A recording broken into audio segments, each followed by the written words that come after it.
আসসালামু আলাইকুম। আল্লাহ সর্বশক্তিমান। দর্শক, আমরা প্রতিটি ভিডিওই আপনাদের মাঝে উপস্থাপন করার চেষ্টা করি কৃষিভিত্তিক ভিডিও।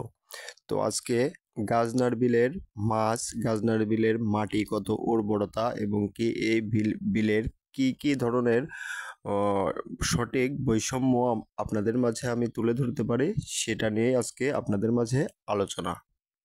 দর্শক, ভিডিওতে আপনারা দেখতে পাচ্ছেন দুইটা ডিঙি নৌকা এবং কি আপনার মাছ মারার খড়া।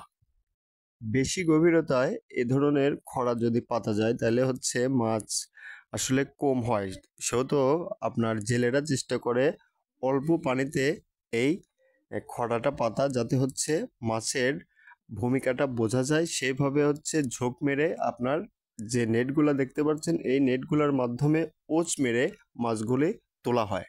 দর্শক, চীনাখড়ার পাশে বাউন্দি নামক গ্রামে এই গাজনার বিলের মাছ পাবনা জেলার এমন কোনো হাট বাজারে যে পাওয়া যায় না।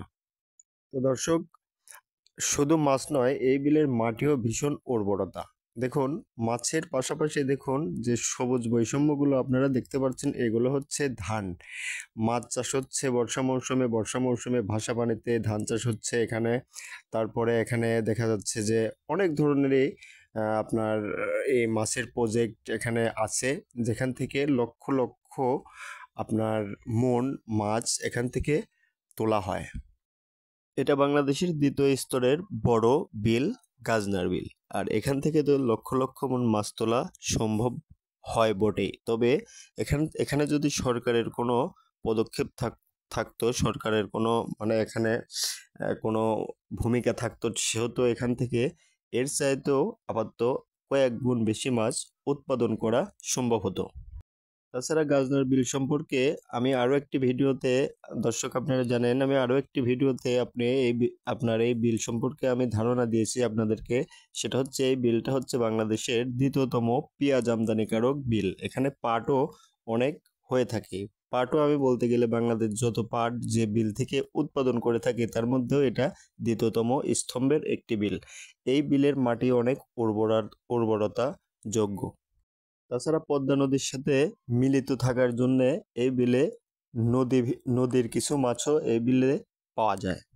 যাই হোক দর্শক, আমাদের উদ্দেশ্য যখন কৃষি, আমাদেরকে হচ্ছে এখানে আপনাদের এই বিলের যে ধারণ ক্ষমতা, এই বিলটা কত বড় আপনাদেরকে দেখাতে সক্ষম হচ্ছে না। তো দেখুন দর্শক, এই বিলটা কত বড় একটা বিল। এত বড় বিল বাংলাদেশের মানুষ, বাংলাদেশি একজন মানুষ হয়েও অনেকেই এত বড় বিল চোখে দেখে নেই, অনেকেই। এছাড়াও দর্শক দেখতে পাচ্ছেন প্রকৃতির একটা অবিরল সৌন্দর্য এখানে আপনার বিরাজ করছে। এখানে এত সুন্দর একটা ভারসাম্য এখানে টিকে আছে। ঠিক আছে দর্শক, আপনারা প্রকৃতিকে ভালোবাসেন, কৃষিকে ভালোবাসেন, কৃষির সঙ্গে সকল সময় আপনারা থাকেন, কৃষি চাষাবাদ করেন, তাইলে দেখবেন বাংলাদেশ খাদ্য সম্পন্ন একটা দেশ হিসেবে পরিণত হবে। অন্য কারোর দেশের সাথে, কান্ট্রির সাথে আমাদেরকে ধরাশয়ী হতে হবে না যে হচ্ছে আমরা তোমাদের উপরে নির্ভরশীল। আমাদের চেষ্টা করতে হবে আমাদের ফসল দিয়ে আমরাই জীবনযাপন এবং কি আমাদের হচ্ছে ক্ষুধা মেটাবো, এটাই আমাদের টার্গেট থাকতে হবে। দর্শক, আমাদের ভিডিও যদি ভালো লেগে থাকে তাহলে একটা লাইক করুন, কমেন্ট করুন, সাবস্ক্রাইব করুন, শেয়ার করুন। ভালো থাকুন, নিজের খেয়াল রাখুন। আলহামদুলিল্লাহ, সবাই ভালো থাকুন আশা করি। ধন্যবাদ। আল্লাহ হাফেজ।